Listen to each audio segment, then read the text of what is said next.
Hey Homeworthy, I'm Memo Faraj. Welcome to my home in coastal Delaware. I'd love to show you around.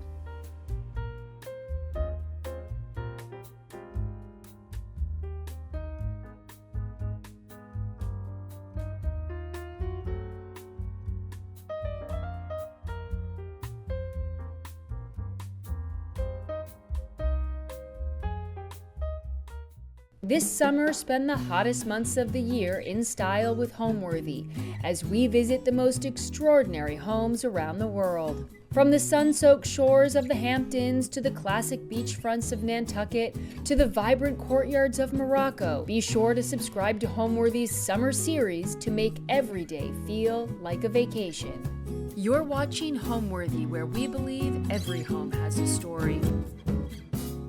My name is Memo Faraj. I'm an interior decorator, an artist, and a shop owner of Le Cabinet of Curiosity. Welcome to my home in coastal Delaware. So I'm from New York City. I spent 20 years there working in the fashion industry in a very fast-paced job that had me travel 70% of the time. What was lacking was a bit of creativity. I was inspired by the fashion that was around me, but I didn't really have my hand in it.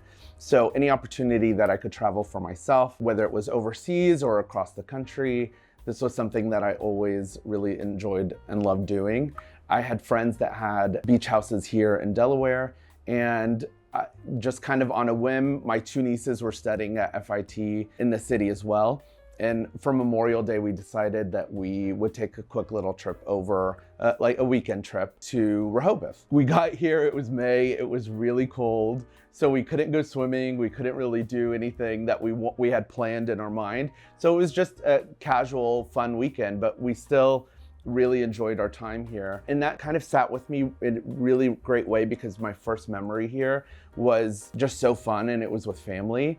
And I had been looking for an apartment in the city for a really long time, and it was very cutthroat. And this was 10 years ago.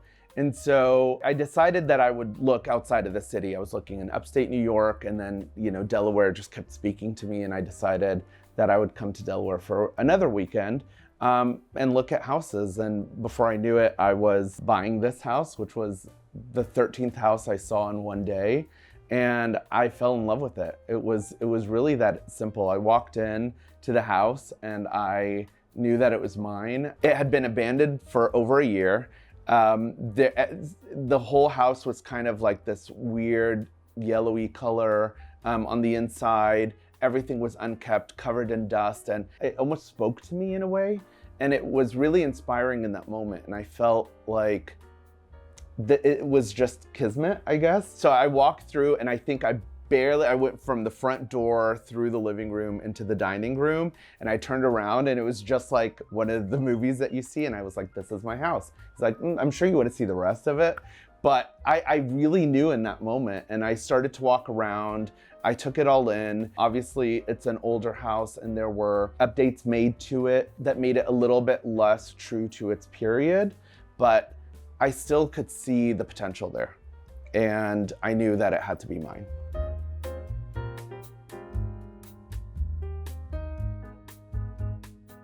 So welcome to my living room. This is my absolute favorite room in the house. Obviously, I like to put some of my favorite treasures here, so it's quite layered, but being a maximalist is, something that I really embrace. And so layering all of the things that I really love, I feel like make this a home. And one of my favorite things is this pair of 1930s hand-painted eyeglasses. So this came from an optician's shop. And it was one of the first antiques I actually found here in Delaware. I went into an antique store I had never been in before, and I saw them kind of hanging high on a wall. And I was like, I think because I've worn glasses my whole life, since second grade, I saw the glasses and I felt like a connection to them quite quickly. And so I put them, a lot of people give me the reference of Great Gatsby, because I've put these up at a high kind of like perched spot, but it's almost like that concept of like evil eye. Like I have these eyes watching over me all the time, protecting me. So I really enjoy them. And for me, this is an example of something that is artistic. It was, a sign at one point, and now it lives its life here in Delaware at a beach house. Something that I really love in my house is this. This is one of the first ship paintings that I've ever purchased for the house, and it was quite interesting because it's unfinished. It's from the 1920s. The person who painted it never actually painted the sea. And so it was sold as is. And to me, it was perfect. And then I paired it with a frame that doesn't actually fit it. So it kind of accentuates the fact that it's imperfect. You might have seen this little tooth, this little walnut tooth that I have as well. It does open up.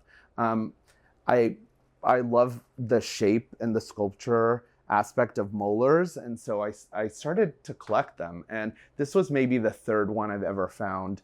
And what I really loved about it was just that it was oversized and a little exaggerated and a little bit odd, and to me that was, that makes for good decor.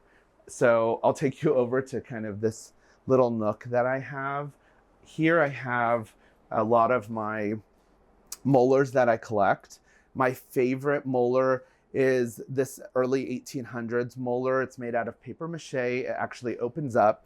It's made by the Azu family. So Dr. Azu found that it was difficult to have, funny enough, it was difficult to have like cadavers in medical school because they weren't readily available. So instead what he would do is he would create things out of paper mache.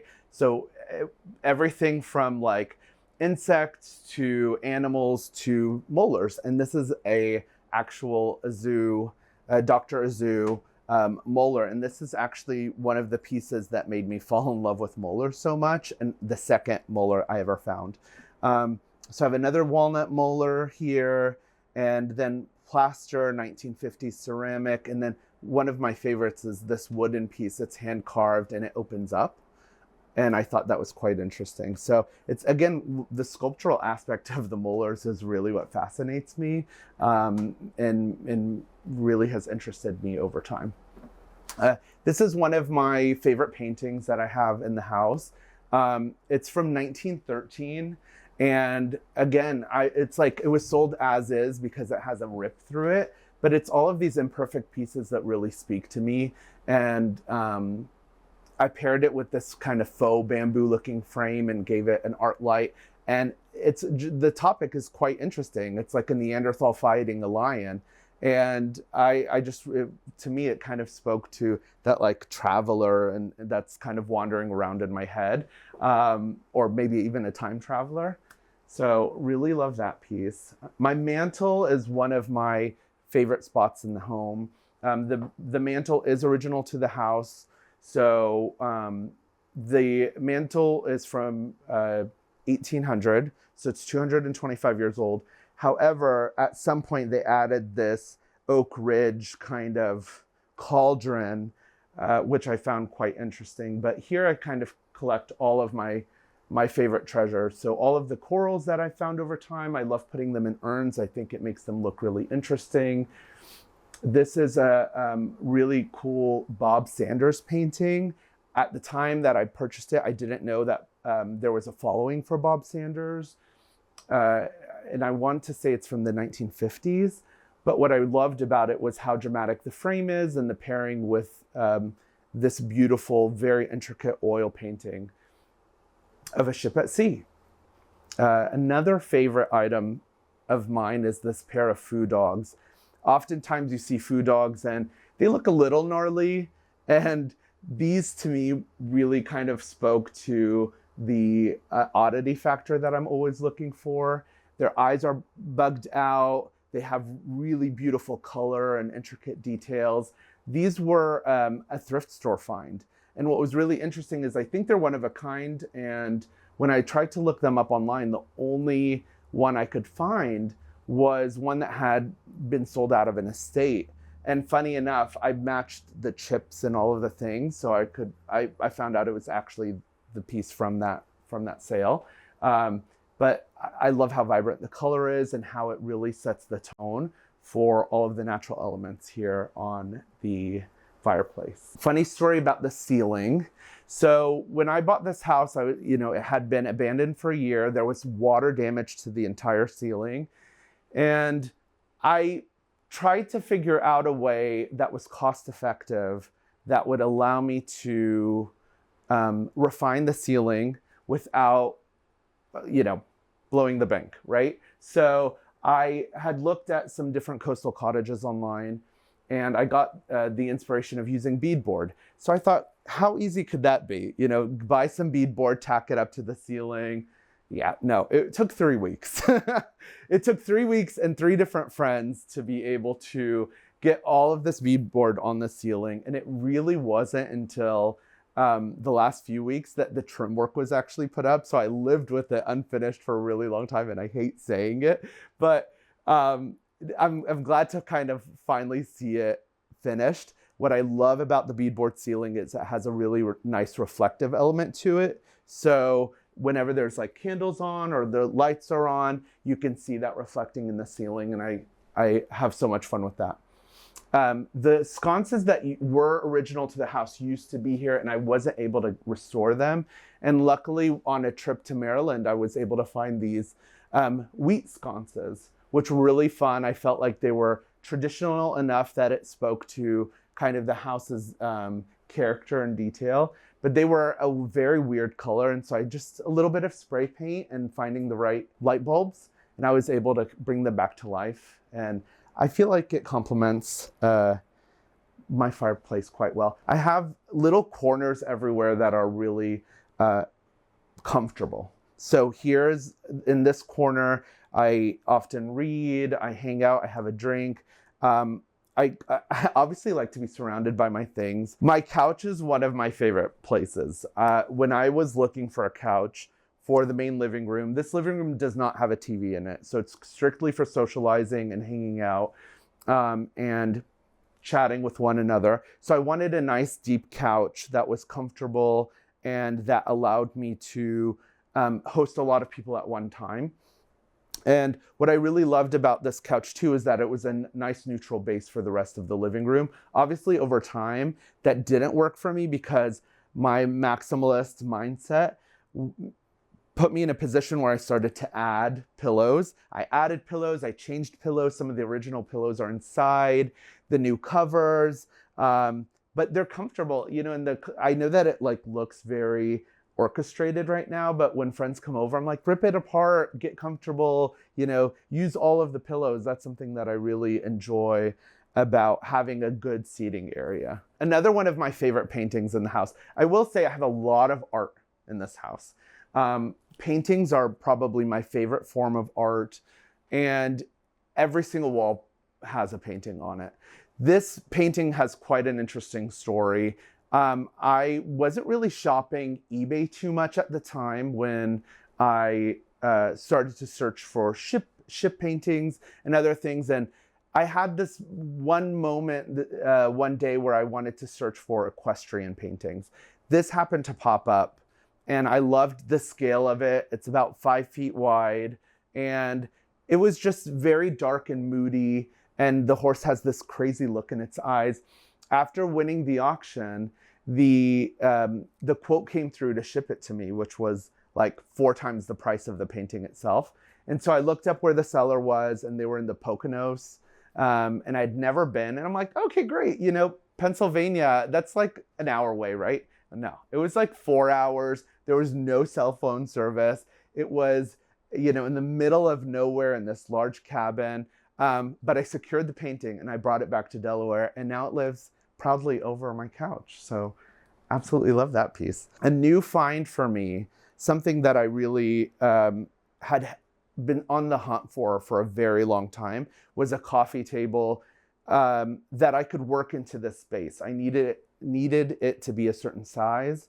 I needed it to complement the couch that was already here. And I needed enough space for me to house books that I like reading on the couch, and then all of my treasures on top, and just enough space for some coasters for a drink.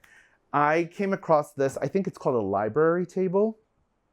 It's from 1830 was the date that I was given. So intricate, really beautiful wood carved details all the way around. It does have a drawer and these great brass ball feet. And instead of the normal like crystal or glass that you see that the claws adhere to, they're wooden spheres, which I thought was quite interesting. Someone had refinished the top on this piece and it just was calling to me. It looked lush and beautiful and well taken care of. It came from the seller's home. So they were only the second owner. So I was really excited to have something that I was only the third owner of and will definitely live with me forever. After purchasing this house and learning a little bit more about it, I found out, well, I knew its age initially, obviously. So it was built in 1800. It's 225 years old. It was really funny because when I told my parents that I was buying this house, the first thing that they said to me was, why would you buy such an old house? Wouldn't it just like fall down on you? And to me, it was the complete opposite. The fact that it was standing for so long was really a reason for me to purchase it. I started off thinking that I was going to do I guess it was full circle because I wanted to do this very dark and moody thing, but it was a bit kitschy when I started.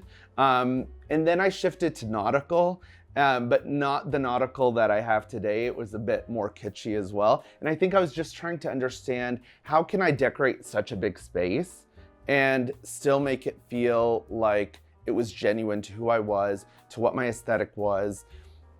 And so as I started to explore the town, I started to go to different antique shops, vintage shops, estate sales, thrift stores, and I started to see all of the beautiful things that people had let go of.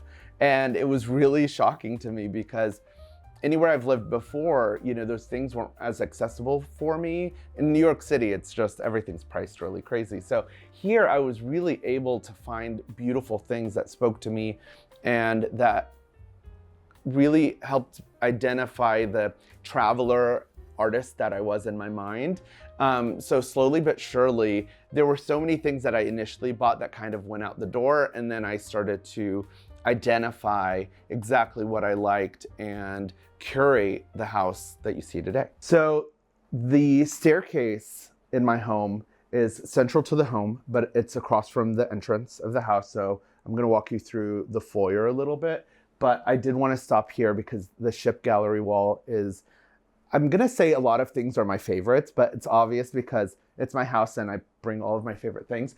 But the idea behind this, and I know the concept of a gallery wall going up a staircase might seem pretty average, but the reason why I wanted specifically ships at sea was because I wanted them to look like little windows that were going out to different worlds. So that's kind of how I explain it to people.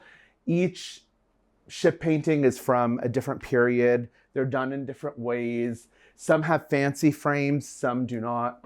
There's a seascape or two kind of worked in there as well. But the idea here really was to kind of play on color, texture, painting style. So the oldest painting that's on this wall is probably from 1845, and the newest painting is from present day. It's like I think it's like 2009.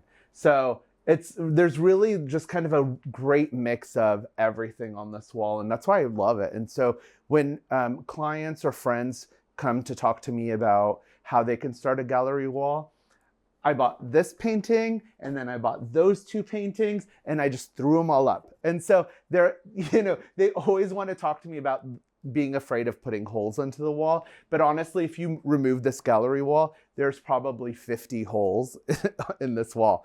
And you just adjust it until you get it right. I don't believe in the whole mapping out the wall and trying to get everything to fit one specific way. For me, it's really about how do you create an organic image while you're walking up the stairs. And then you get to peek into all of these fun different worlds. At the bottom of my staircase, I have, this was a find from last year. It's an antique horsehair filled couch. And what I loved about this off the bat was the shape. The wood detailing on the back, the claw feet on the bottom. So many aspects of this were so interesting to me. I think the fabric on it is slightly newer. I was told it was, there was actually a note that was pinned to this, which was quite interesting. And the note just dated the couch, and then it also said that they thought the fabric was from early 1900s. But the fact that it was horsehair filled, I thought that was so interesting. It's kept its shape all of this time, and it's really quite comfortable. And the best thing about it was I was at Habitat Restore, and nobody wanted this couch. It was on their clearance area. It was $10. And for me, I loved the combination of the colors, the shape, the history to it. And so when I'm looking for vintage and antiques, I always think about how I can rescue something that I'll really enjoy and bring it to life and kind of integrate it into my own house. One thing I do want to show really quickly is this little table. So what's cool about this table, so it has two little places for a coaster, but this is from the 40s. And so this little drawer comes out and it shows the different type of cigarettes and things that people could store inside. So you'd have your drinks, you would have your cigarettes, and now it's become a really great place to have a cocktail during happy hour, which is really any time during the day, especially when you work for yourself. Looking on this wall, I really wanted to make sure that there was a balance to the ship wall in the background, since that's kind of the star of the show. When you enter the house, this is the first thing that you see. And so I have Felix here. Felix is a really interesting story. There's a painting on the back of it it looked like a still life that somebody didn't like and they painted over it. Then they decided to use the reverse of the canvas to paint this figure. So that to me was so interesting. And what I did is I just hung it like that. It's not actually framed. This is the actual, just the wood framing for the canvas. And it it almost feels like you have a little friend to hang out with when you're sitting on my $10 couch.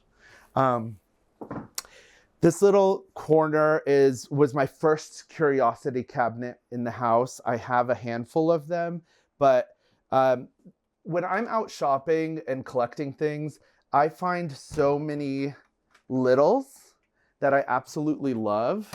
And I wanted a way to display them all, and there's no rhyme or reason. It's just kind of thrown in there.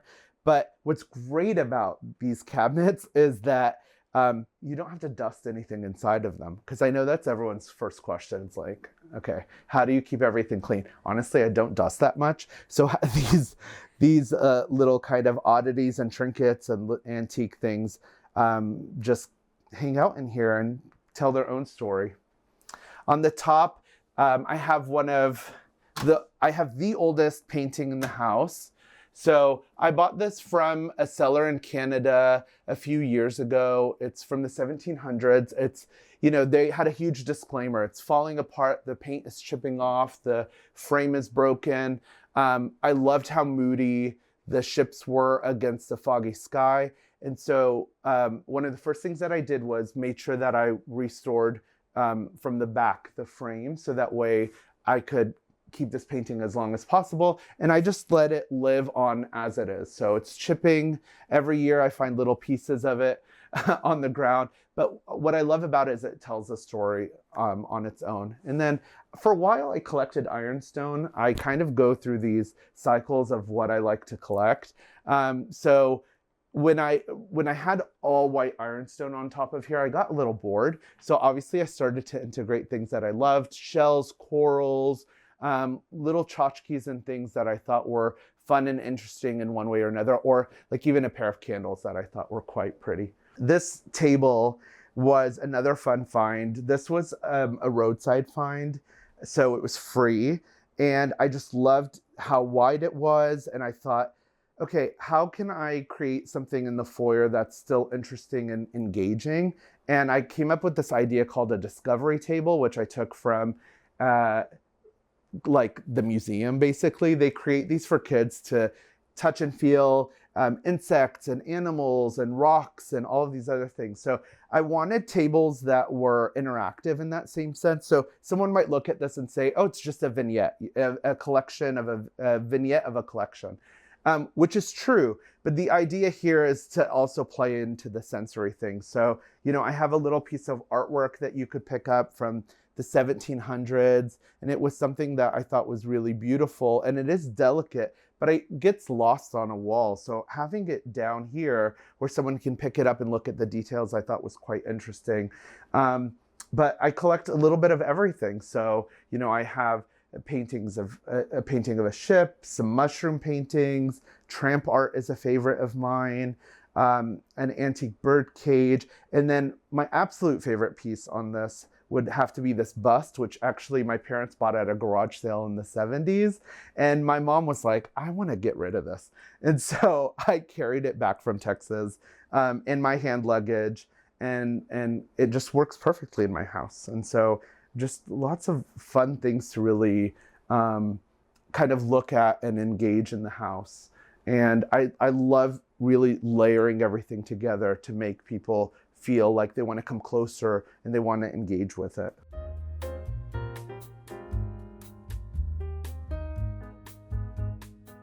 So we're in my den, and this was a place that I wanted to create a bit of a capsule. So I started with this really beautiful coastal blue paint on the walls, and I wanted that to be the setting for, again, a little bit of a nautical moment. So here I have my collection of my continued collection of ship paintings on this wall. Also, I really have a thing for convex and federal style mirrors with the eagles on top. So I have them nestled in here, as well as some salvaged pieces that kind of complement all of the ship paintings. One of the paintings that I do want to point out on this wall that I really enjoy is this one, which was from a local artist in Delaware. My first week here, it's quite a small painting, but this was one of the last paintings he painted before he said he retired. So what's cool about it is, as he was finishing it, he wrote my name on the ship. It's almost impossible to see because it's so small, but on the ship you'll see it says Memo on the front of the bow. So to me, I kind of have it front and center because it's a special piece for me. I bought this sculpture. This was from an artist in Dallas. I bought this sculpture because to me it looked like coral. Later, when it arrived here, it's made out of cement, so it's quite heavy. It came with a little bit of a note that talked about what the inspiration was behind it, and it's actually a severed finger. Which I always thought was so strange. So I don't tell that story too often. That's why it has this little like red bulbous spot on it. But to me, it's like a big chunky piece of coral that kind of works in the house. Red is actually my least favorite color, and it pops into a lot of places here. So this I actually found when I was in Hawaii. It's an old Italian ashtray, and I just loved the color. I loved the detail, the geometric detail on the side. And then everything that's red in here kind of found me in one way or another. So it kind of is integrated against all of this blue and really plays on the nautical feel of the room. Again, TVs, some inventory. This is actually one of my paintings. So I have a pair, but coral kind of carries over into my work as well. So this is oil on wood, and I really just love the sculptural element of coral as well. Pretty much most of the subjects that I have in my paintings are going to have some sort of architectural or sculptural element to them. And then it kind of looks like it was old or found in an antique store, and that's something that really speaks to me as well. This fireplace is non-functioning. So this fireplace was removed in the 80s, and I actually use this as a backdrop.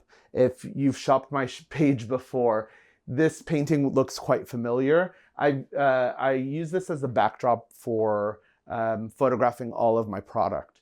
And so it's always kind of fun to be able to play around with balancing things on the mantle while I'm taking the photos. But the warm colors in this painting really kind of add to highlight the product. This is a painting I always get asked about. People are like, will you sell that painting? And I don't think I ever will, because it works so well here for me, and I got it at a really good deal. So this was a painting that that came into an antique store. The day that I was walking through, they put this painting up, and then they gave it to me for $100. So I couldn't really complain. And it's just kind of an oil. I think it's from the 70s. And I feel like it, in a room that's so colorful and vibrant, it has a little bit of subdued qualities to it, which I feel are complementing to letting everything else speak for itself. One of the fun finds that I have is this vintage paper mache Where the Wild Things Are monster. I had two. I sold one, but I decided to keep this one because I thought he was quite interesting. He is missing an ear, but that's all part of the character. And I just set him on top of my lamp, and it gets a little illuminated, which I thought was really fun and kitschy. I have a pair of these really beautiful porcelain pineapple lamps that I thought were really unique. And I'm so thankful they're in such great condition, but they add so much character and height to the space. I despise overhead lighting, so every opportunity I have to kind of layer in some warm lighting, I try to do it, because it's just more complimenting. Everybody looks better in kind of soft lighting. Funny enough, this corner, which I really enjoy, and it just kind of organically grew here, is a corner that I don't see often, because when the doors opened, it's kind of tucked away. So it's a little place to explore in the house, which I think is really fun. I have this really wonderful Victorian, very deep frame that I fell in love with. It might be a little difficult to see, but it's rolled glass. And the detail in this was just amazing. And there was no portrait inside. There was no artwork. And so I found an old print of Vlad the Impaler, which is basically Dracula. And I had it blown up, and I had it put into this frame. And I felt like it was just kind of a fun, kitschy thing to talk about, because people are always, if they don't know that's Vlad the Impaler off the bat, they're always like, who is that? Like, why is he framed here? And to me, it's just a dark, moody character, right? So I enjoy that. And then I really love this cabinet. I was lucky to find one of these small antique lights that really cast a nice shadow. And here I have a collection of some science books, some art books, with coral and other things kind of moved in. And, when people want to come and explore, I just tell them, move things around, grab the books that you want to read. And then there's this nice, seating area to the left that they can sit and read. There's a reading light. And my absolute favorite pillows in the house are this pair of 1967 needle points of beetles. And I was like, such an odd thing for someone to needlepoint into a pillow in the 60s. And they found their way to me through eBay, which has been kind of a favorite lately. And that's my den. It's just a place to hang out and have fun. And I think a little less serious than maybe the rest of the house. After spending 20 years in fashion, I was really getting the itch to do something creative. I felt like, I was a retail director. I was really focused on numbers. I was focused on things that were really like not part of my personality.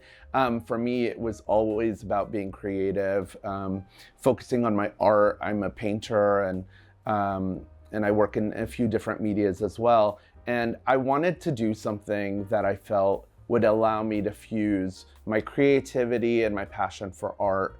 And as I spent more and more time here in Delaware, I really felt inspired to decorate. I was decorating my house. I was finding things for friends. They saw that I was able to find things quite easily for my house. And I always tell them it always looks easy, but in reality, it's like you have to kind of go shopping all the time.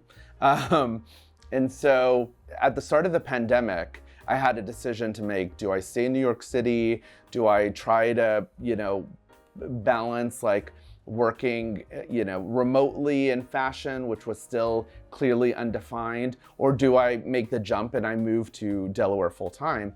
And that's when I decided to do that. So I came to Delaware full time, and at the same moment, I decided to change my career.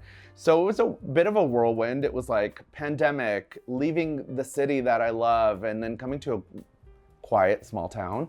But all of those things really played together to kind of shape what I did for myself in terms of the next chapter of my career. I wanted to be able to paint. I wanted to create things and put things out in the world that really spoke to me. At the same time, I wanted to help people make their spaces really beautiful. So in a world where so many people have kind of that gray household, I felt that I had kind of this duty to inspire people to be a little bit more creative with their spaces.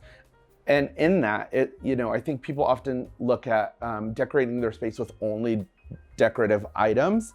For me, it's really getting all types of objects. So I will use natural objects, I will use objects that were never meant to be decor, and I mix it all together in a way that really allows me to speak to my creativity. So in that, I kind of started helping other people source items for their houses. And it kind of led me to interior decorating. All of these things together led me to open up my shop, The Cabinet of Curiosity, which started as an Instagram shop at the start of the pandemic. It was posting things that I found and that I liked on my grid. And I started with, I think, 50 people following me. Slowly but surely, I was able to build a little bit of a following. And at that point, I started to sell some of my art. I would paint things. I love like entomology. So I would paint insects. I would paint teeth. I know that's kind of strange, but I love the architecture of a molar. So I would, paint all of the odd things that I would never be able to find in an antique shop. I started to create the pieces that I felt I would love to find in an antique store one day. And I thought maybe one day other people will find them in antique stores. So I started to pair my art into antique frames and sell that through my shop as well. Combined with all the antiques and vintage that I was finding, The Cabinet of Curiosity was born.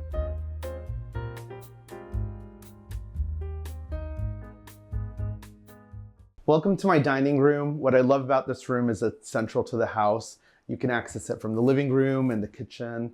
The French doors were really something that spoke to me as well. I have this wonderful dining table that wasn't originally a dining table. It's actually a lawyer's table. And I bought this from a Ralph Lauren sample sale. So this used to be in their store with like cashmere sweaters on it. And I had it shipped from New York City to Delaware. And it's just a great size to fit at least 6 people, if not more. The chairs are vintage Ethan Allen chairs that I found that somebody started to refinish. And what I loved about them is that they, had the different layers of paint still on them. And so I just kind of polished them up and kept them as is.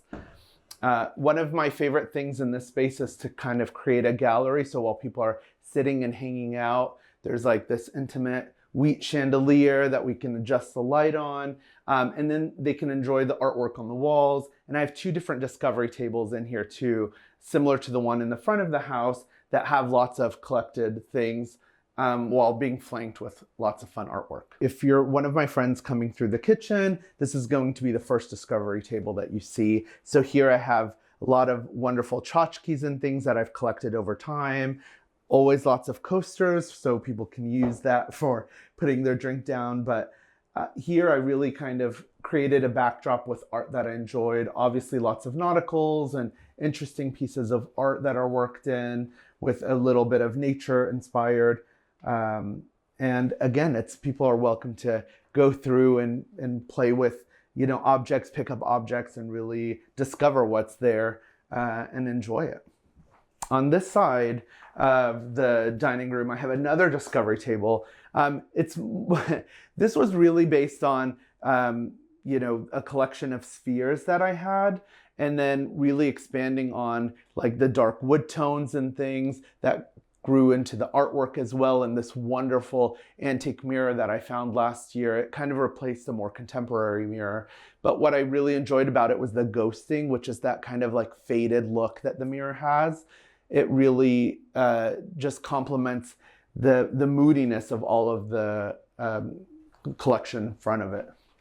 This back wall, I have a pond boat that I thought was really over the top and fun. And rather than put it in the middle of my dining table, on a stand, then you'd kind of have a little bit of a blocked visual aspect to your guests. I had it suspended onto the wall and just built my gallery wall around that. I have this little cabinet in the corner of the dining room that I think was meant to house mostly liquor. I do have some liquor in it, but I instead decided to house some more of my collection. So lots of blue and white pieces, as well as some oddities that I felt were really kind of fun. And when people are in here having a drink or socializing, it's always great to invite them over to look through this curiosity closet. Now I'm gonna take you into my mudroom. It's in a kind of odd space being off the dining room, but I color drenched it so it's a little bit of a jewel box. And of course I hung this stained glass bat on the door, which I felt gave it a little bit of character. But it's nice and bright, and it's a fun place to do laundry. I know a lot of people don't love doing laundry, but for me, I quite enjoy it. So I have to create a space that's really fun for me to do that in. My favorite piece in this room is this 1940s seascape. I love the colors. I love the gold frame and how when the light comes through, it really illuminates the painting. And then I have a collection of, just odds and ends, drawers for things that I can, use while I'm doing my laundry. And by color drenching it, I had created this little bit of a hug that you get in such a small space, while keeping it interesting with all of the things that I've decorated. This is a portrait that reminds me of my grandmother.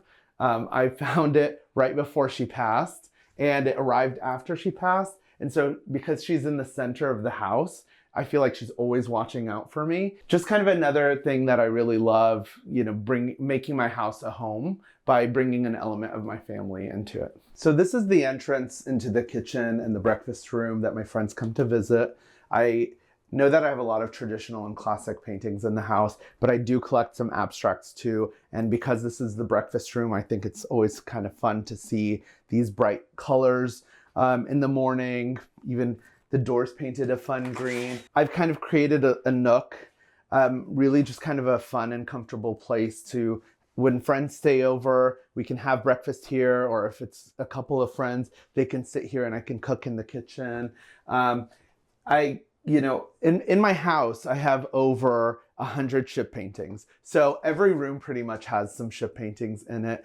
And I started that collection. I continued that collection in this space. So in this corner, I used a barrister bookcase to show a little bit more of my ironstone collection. And then I just layered in a bunch of things that I've collected over time. The ship paintings, this really cool portrait that I found in Virginia when I was at the Luckett's flea market. And what's really interesting about him is he has a little bee for his button, but the leaf kind of pattern that I've put on top of him was actually an element that I added for the holidays. And then I never removed it because it just gave it so much like theatrics that I really quite enjoyed it. So, here you have the contrast of some of the darker and moodier things, the taxidermy mixed in with the bright things like the door, the abstract paintings. There are some paintings here that have a bit more of a brighter color than some of the other ship paintings in my house have. This is a salvaged stone that I found that belonged to a tulip table. And so I just placed it on top of an old wooden table that I found. I have some Victorian chairs with nice bright silk plaid seats that I also thrifted. And then I have plants wherever I can. Ferns are my favorite. I love tropical plants as well. I try to bring that inside the house since they don't live outside too well. And then, an antique new charcoal. You have to have one of those when you're having breakfast. This was one of the first rooms that I color drenched. So the breakfast room is color drenched in a color called Perfect Taupe by Behr. And then the bathroom is color drenched in Mountain Elk, which is also by Behr. They're on the same color wheel, but this is a much darker kind of mushroom color. I had fun with this, doing this bathroom kind of on a budget. So really kind of looking at what I could use that was already existing in the space. But it really all started off this mirror, which it was one of the, I think, the first things that I found for the house. And I loved it because it's, missing some of the plaster molding on the top, but it's just so theatrical. And I felt like in a bathroom, it being kind of the center star, I really built outside of that. So using the darker color drenching of the room, it allows the gold in the mirror to really stand out. And then I integrated different, paintings and things that I felt were really fun. I had some stone cut for this little table with drawers. Actually, these are two different salvage drawers that I painted the same color, and I added brass hardware too, so that they look like they're the same. But it's kind of a fun spot, when you're having a little party and people can go in. And I always love to go to those restaurants where you go in and the bathroom's really cool and fun. So it kind of gave me this like really awesome, nautical nightclub vibe for a bathroom, I guess, if you want to call it that.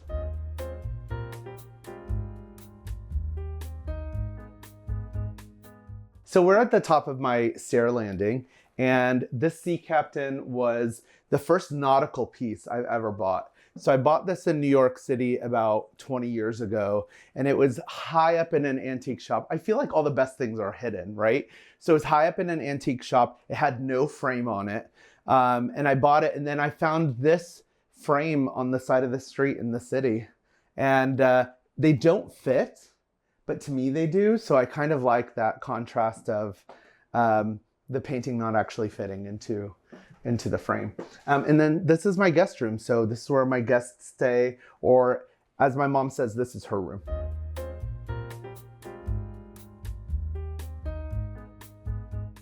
So we're in the guest room, AKA my mom's room. And this is actually the primary room of the house, but based on where my primary room sits, I chose that one for myself. And this is a bit of a larger room for my guests. And I felt like people could really enjoy themselves and be very comfortable here.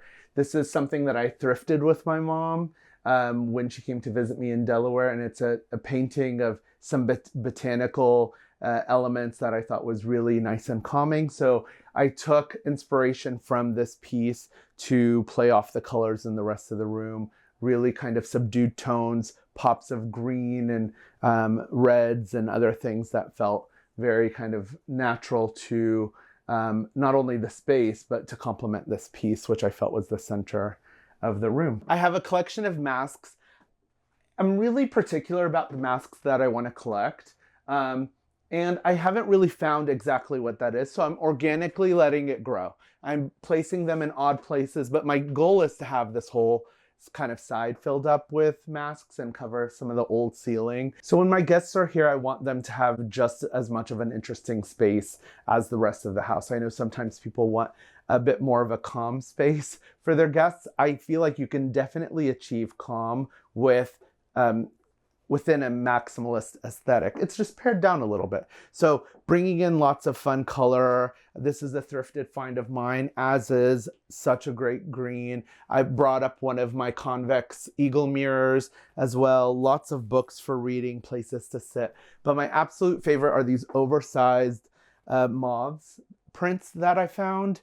And, these are an example of something that I picked from my shop. And then I'm like, I think I might keep these. And then once I have them in the space, they're just kind of fun. And then I have the start of a little discovery table here where it has some collected things that have organically kind of complemented each other. And you'll see in other rooms that I have this draw towards like spherical things. So that's where this kind of collection came into fruition.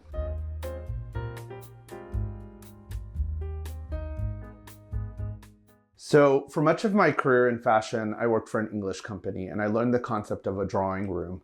And that's just an idea that I've always wanted to execute in the house. By doing so in this room, I color drenched the entire room in black, which I thought would be really easy, right? You just like paint everything black and then it'll kind of fade away. It was the most difficult room to paint. black, like the walls are all clay or plaster, and they just soak up paint. So this one room took 4 gallons of paint for me to finally get it to the hue that I want, to try to get it into the ceiling. But by color drenching it, I really created a nice kind of moody moment. And I was thinking Soho House a little bit when I was working on this room. So initially, I wanted to do some of my studio work in here, but it's just kind of a fun place to hang out. So it kind of shifted into more of a hangout space. But I did keep the practicality. This closet didn't have a door when I bought the house. So instead, I thrifted a dresser and I painted it black. So that way it looked like it was slightly a bit of a built-in. And then I put some of my more moodier collections in here. And this actually houses a lot of my art supplies. And then these really interesting monkey paintings I found in Palm Springs, and I carried them back in my luggage, and I was like crossing my fingers that they wouldn't get damaged, and luckily I was okay. Cardboard is like really helpful for that. And then I have a collection of some different masks and spoons and things that I thought were all interesting wood elements as well. I wanted to keep everything in here as dark as I could. So when I looked at lighting, some of the lighting is vintage, like this library lamp, and some of it is more modern, but by choosing the same color, it kind of blends away, and it allows me to accent different parts of the room without making it become a focal point.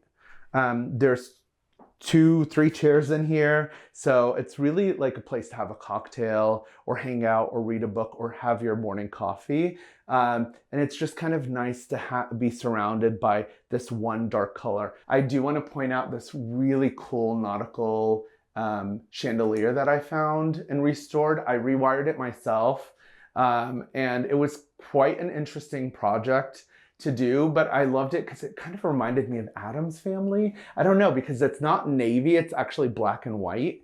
And then I found these like moody bulbs to kind of go with it that I also put on a dimmer, so that way I could, adjust what kind of mood I want to set in here. I got a little table to do some work on, so there's a spare chair that I can pull up if I want to look through books or bring my laptop in here and work. And then I absolutely love this 1940s painting. It wasn't finished, but just, her entire look is just so chic to me. And there was something about her that I really loved. And I felt that she was at home in here. And then lots of kind of fun elements as well, including some more teeth, which I put in these little boxes that I thought were really fun. These are hand-carved little wooden vintage teeth that I found. And then rather than just kind of lay them out, I put them in tiny little fun boxes. Again, for the seating, I have these wonderful knobby chairs. And I just, rather than getting custom cushions made, I just found big pillows that were comfy that you could sink into. And I created this little moment here with like a painting that I have. This is like a shop piece that I have in my shop that I really loved, and it was so dramatic and felt theatrical for the space. And rather than put a light directly over it, I thought I would cast the shadow kind of at an angle, and it really created a nice mood to it. And then I have another barrister bookcase that recently the top of it became too worn, and I was lucky enough to thrift a piece of marble that fit almost perfectly on top of it. So it's like finding all of these elements that are really interesting at different times. I think people sometimes when they decorate, they want to find everything at once, and it really is a process. So it's like what you find when you find it, how do you bring it together? That's how something kind of grows to how it is in its current state versus like, this room has looked, this is like 10 chapters of the same room in 2 years. So one thing that I absolutely love collecting, and I know I mentioned spheres before, are these really interesting wooden spheres. And I don't know, I cannot find any information about their history, but anytime I find one, I collect them. I think I'm up to 24. I have them in different rooms in the house, but the majority of them are in here. And they're all different sizes. And they remind me of like learning about the solar system in school. And I just, was instantly drawn to them and felt like they were so fun. I have I have my coffee table a little awkwardly placed in this room because of the shape. I didn't want it to be so formal of a seating area. So people can sit here and do their own thing or communicate with each other. And then I just put a lot of my like fun and collected things in here as well. I have some of my own artwork in this room. So I did, this is like air dry clay molars myself. I did a collection of 5, I think. And then I kept one for myself because I thought it was kind of fun and kitschy. And then I have one of my coral paintings. This one was on a frame. It's on a plaster frame, but it was a little too beat up to sell. So it kind of kept it in my own collection. So because this room was in this state for about 1.5 years until I found the right element that I felt would really give it the character that I wanted it to have. So I had been on the search for a window. I wanted a window that was in good condition that I could put internally inside my house. And that's what brought me to this farmhouse window that I found. It's 5 by 5.5 feet and it's all rolled glass. It has all of the character that you'd want in kind of an old window. And when the contractor was like, "You want to put this where?" I think he thought I was a bit like, odd in thinking that this could work here. But when it was done, he was really excited about it. And it's just fun because it brings in light from the other side of the house that's in the hallway. It allows you to enjoy the ship gallery wall that comes up on the top of the stairs. And then it just creates this almost like a window into this moment of the house that is so unique and so, I think, different from all the other spaces. And by going with a window that has like the rolled glass, I felt like it was staying true to the fact that this is an older home, even though this would be more of a modern approach to changing a little bit of the framing of the house. So we're in my hallway. This is upstairs that connects the guest room to the drawing room. And just wanted to show you what the farmhouse window looks like from the outside. So you get to peek into this almost little box of a room when you're walking through. And what I love about it is at night, with all of the glowing lights inside, it just feels really special. And again, it's across from my ship gallery wall, which continues from downstairs. So now I'm going to take you into my bedroom. This was a space that I wanted to carry on the nautical feel of the house, but really create a comfortable place for me to think about how I'm going to continue decorating the rest of the house. So follow me.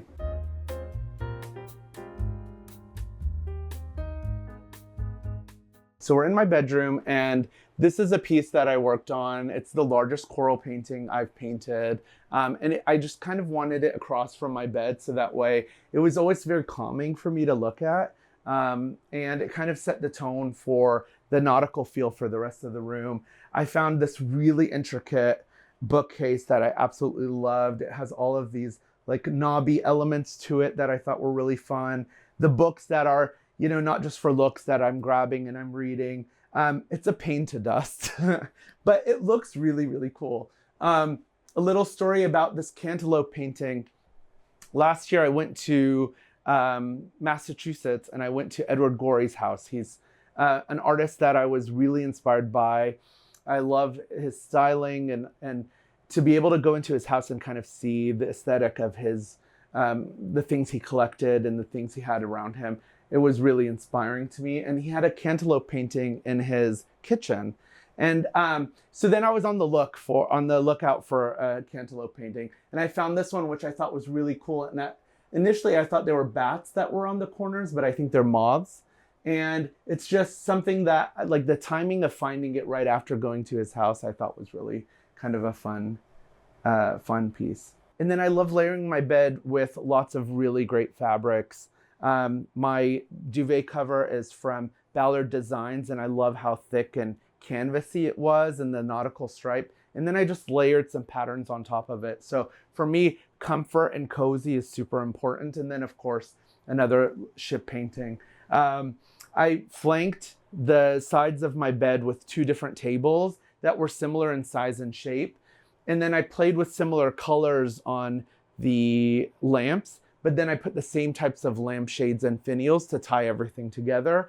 And really, it kind of expanded the space. Since I don't want or have a headboard, it allowed me to create a designated space for my bed to be anchored into the center of the room. So this is my reading nook. Here it's a little bit more comfortable.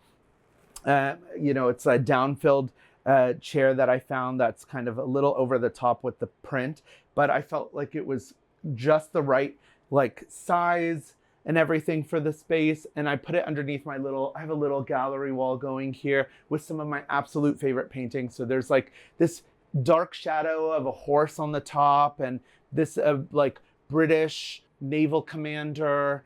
And then, this kind of reminds me of Jurassic Park a little bit, or that movie, The Island. Movies always inspire me in things that I find in the house, for the house or for my shop. So things like Beetlejuice, Addams Family, anything that has a sense of darkness or mystery to it, but then also movies that kind of stick out to you, like for me, The Island. That's why I was really drawn to that painting. And of course, another nautical painting. So this little dresser is a nice little moment in my my room. I just recently acquired this really interesting lamp from a friend. It's called I think it's a wedding vase, but I couldn't find another one like it online. And someone had converted it into a lamp. And so I paired it with a pleated linen shade and a coral finial. And I love the vibrancy of the blue. There's lots of shades of blue in this room that play off of each other. And then a salvaged ship painting that's kind of falling apart, and I put it in a newer frame to kind of keep it together. And then this hornbill toucan, solid brass, that I absolutely love. And he's quite heavy and kind of a star of its own. So I didn't feel like I needed to layer too many things in this space. My favorite vase is this porcelain. It almost looks like coral. I don't know if it's like tree trunks or something, but when I collect, buds from the garden or whatever, I just think it's such a fun and unique piece. And then it adds to, my love of shades of blue. Home is really important to me. I grew up in a really wonderful home with loving parents who I'm very grateful for, and they created an environment that felt very safe and very inspiring. Both of my parents are creatives, my siblings are creatives, my nieces and nephews are creatives. So to be able to then create that in my own space, that was one of the best things that I could do when I purchased this home. It was really identifying how I could make it warm, welcoming, inviting. I know oftentimes people see all of these things and they're like, is it a museum? Does it feel like a museum when you walk in? And I'm really not that intense about it when people come over. I understand that things break, but I also want people to handle things and explore things. And I want it to be a sense of an element of interactiveness as well. So, home to me is just really where there's a foundation of love. So I have, love for my family. I have love for old things. I have love for art. I have love for just really things that speak to me. And so in the process of building my home, it was how I kind of curated everything that was swirling around in my head and brought it to life. And it was all the things that I really enjoyed, from traveling to art to nature. And comfort to me was really important. I really wanted a place where when my parents would come to visit or my siblings would come to visit, they knew that this then became a special place in their heart as well. Homeworthy, thank you so much for visiting me in Delaware, but it's time to go. Bye. Thanks for watching. Be sure to go to homeworthy.com for exclusive content, shopping guides, and so much more.